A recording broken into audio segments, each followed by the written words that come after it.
کابل ښار چې د افغانستان پلازمینه ده د نفوسو د چټک زیاتوالي او ښاري پراختیا له امله ورځ تر بلې له چاپیریالي ستونزو سره مخ کیږي.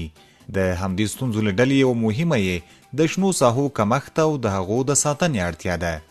شنې ساحې نه یوازې د ښار ښکلا زیاتوي بلکې د پاکې هوا، د تودوخې د کمیدو او د خلکو د رواني ارامتیا لپاره هم حیاتي رول لري.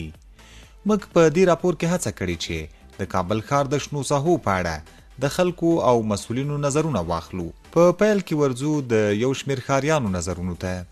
باغا و جاهای تفریحی کابل فضل خدا بسیار خوب سرسبز شده. امارت اسلامی بررسی و سرپرستی خوبتر میکنه براشون که ما و شما فعلا در بند قرقه پارک گلف هستیم. همه ما باید مسئول ایره وظیفه وجدانی و ایمانی خود بدانیم به خاطر که ما و شما از می خاک هستیم، از می وطن هستیم. خدا ما و شما که سر وطن و سر جای ما که دل نسوزانیم سر دیگه کس دل نمیسوزانه.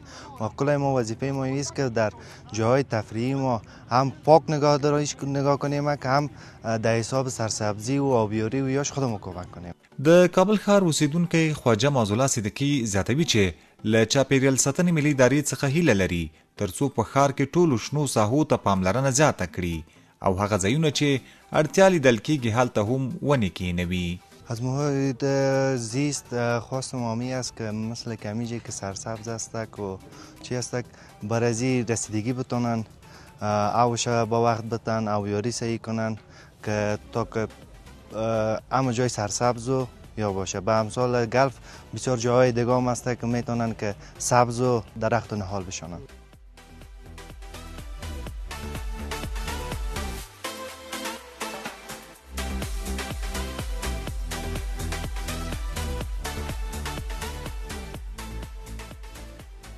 نو دا یو ډیر ښه اقدام ده د حکومت لخوا چې ورو ورو شروع شوی چې مثال شنې ساحو ته پراختیا ورکوي او په دې اضافه په هغه باندې نوي پارکونه جوړوي او د کابل ښاروال یعنی د کابل اوسیدونکو د اقدام نه ډیر خوشحاله دي.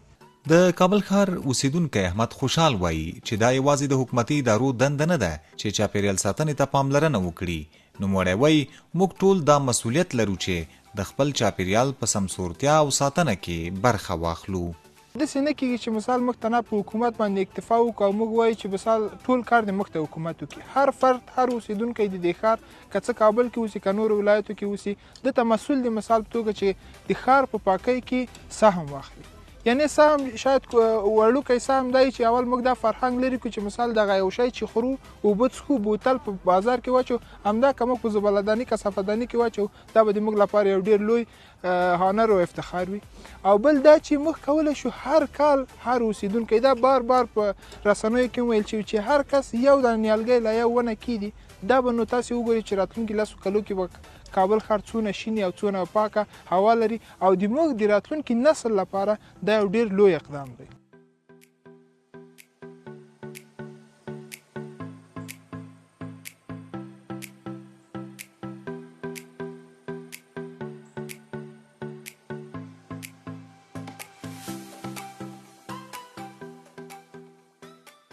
قسمه که ما و شما همه انسان ها در روی زمین زندگی میکنیم هیچ چیز در طبیعت یعنی بیهوده خلق نشده.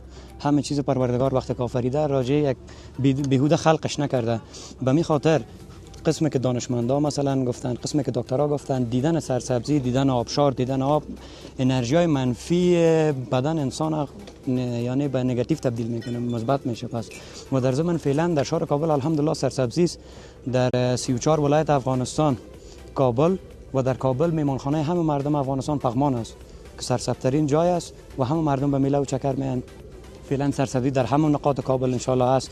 پارکایی که دولت ما و شما جور کردن و برش بررسی میکنن و امروز الحمدلله از سابق کرده مثلا خوبتر شده، سرسبز شده. مردم یگانه جایی که دارن در پیشای خانه خود مثلا همین پارکاست که میتونن برن با یک فضای آرام، با یک فضای دلباز، با یک آرام کردن ذهن دوجه مثلا میرن وقت خود سپری میکنن. د کابل ښار اوسیدونکی محب الله زیاتوي چې د چاپیریال پاکوالی او شنې ساحې د انسان په ذهن او روغتیا مثبت اغیز لري. نوموړی دغه راز وایي چې پاکي د ایمان یوه برخه ده او موږ او تاسو ټول باید د چاپیریال په پاکوالي کې پوره ونډه واخلو. قسمی که وظیفه هر مسلمان نگهداری از خود، فرد بودن جانش، نگهداری از آل عیال فامیل و خانوادهش و در قسمت نگهداری از محیط چهار اطرافش است. پاک بودن محیط بالای ذهنیت انسان بسیار رول مهم داره. پاک بودن و نظافت یکی از جز ایمان است که وقتی که یک جای پاک باشه او فکر که از جمله ایمان ما و شماست. و در ضمن هر درختی که امروز هر کس غرس میکنه از اجر و پاداش زیاد داره، ان شاء الله الله نصیبش میگردونه. و در ضمن قسمی که دانشمندا گفتن، قسمی که تحقیقات نشون میده که یک درخت به 20 نفر اکسیژن تولید میکنه. این گرفتن اکسیژن خارج کردن کربن دی اکساید بسیار یک پروسه کلان است که الله متعال مثلا برای انسان ها، برای کسایی چیزایی که خلق کرده مثلا تنفس میکنن، گرفتن اکسیژن خارج نمودن کربن دی اکساید که یک پروسه بسیار موثق انسان طی میکنه و بدون اکسیژن هیچ اگر انسان است، اگر قسم مثلا حیوانات است، هر چیز که است بدون اکسیژن زندگی کردن نمیتونه. و این یک ویژگی خاصی است که الله متعال بر انسان مثلا عطا کرده که اکسیژن رایگان برشان داده. و اینا در مقابل از هر فرد، هر شخصی که به نام انسان در روی زمین حیات داره، زندگی میکنه، وظیفه‌اش است که محیط خود پاک بکنه، سرسبزی زیاد بکنه به خاطر خود، به خاطر بقای نسل خود، به خاطر بقای جهان. شنې ساحې د ښار د ژوند یو مهمه برخه ده. د هوا پاکوالی او د ښاري ژوند کیفیت ټول د همدې ساحو له موجودیت سره تړلي دي. خو د ودانیو زیاتوالي، بې پروایي او د چاپیریال نه ساتنې له امله دا ساحې په خطر کې دي.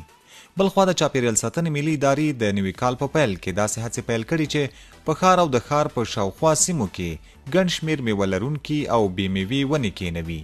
د چاپیریال ساتنې ملي ادارې مشر په یوه جوړه شوې غونډه کې وویل چې دوی د تیر کال له خپل ټاکلي هدف هم ډیر کار کړی او په روان کال کې هم هڅه دا ده چې لا زیات نیالګي کېنوي. تیر کال کې زموږ د ملي ادارې یا چاپیریال ساتنې موږ ټارګټ ورکړی و تقریبا د 9 میلیون د 8 میلیونه شاوخوا کې ونو چې دا موږ په افغانستان کې کارونه کوو. خو الحمدلله موږ چې د کال اخر کې وکړو 18 میلیونه شاوخوا ته رسېدو او سږ کال کوشش کوو چې څومره کولی شو دې کې نور هم پرمختګ وکړو. دا هغه شماره نه ده چې زموږ ټولې ادارو کړې. که ټولې ادارو شمارې راواخلو چې کوم د زراعت وزارت کړي یا ښاروالۍ په ټوله کې کړي یا نور امارتي ادارو کړي، هغه ډېر زیات تعداد ته رسېږي. الحمدلله دا یو ښه احساس دی، ملي احساس دی چې دلته هم د ملت سره شته، هم د خصوصي سکتور سره شته، هم د افغانستان اسلامي امارت د ټولو ادارو سره شته. او سږ کال چې موږ ګورو په دې بخش کې ټول یو د بل نه سبقت کوي. د کابل ښاروالۍ د سرسبزۍ عمومي رئیس عبدالوکیل متوکل د چاپیریال ساتنې ملي ادارې لخوا په جوړه شوې غونډه کې وویل چې د کابل ښاروالۍ هر کال د کابل ښار په واټونو، ګلدانونو او دغه راز د کابل په تپو کې نوي نیالګي کېنوي او هم ټولو شنو ساحو ته ډیره پاملرنه کوي.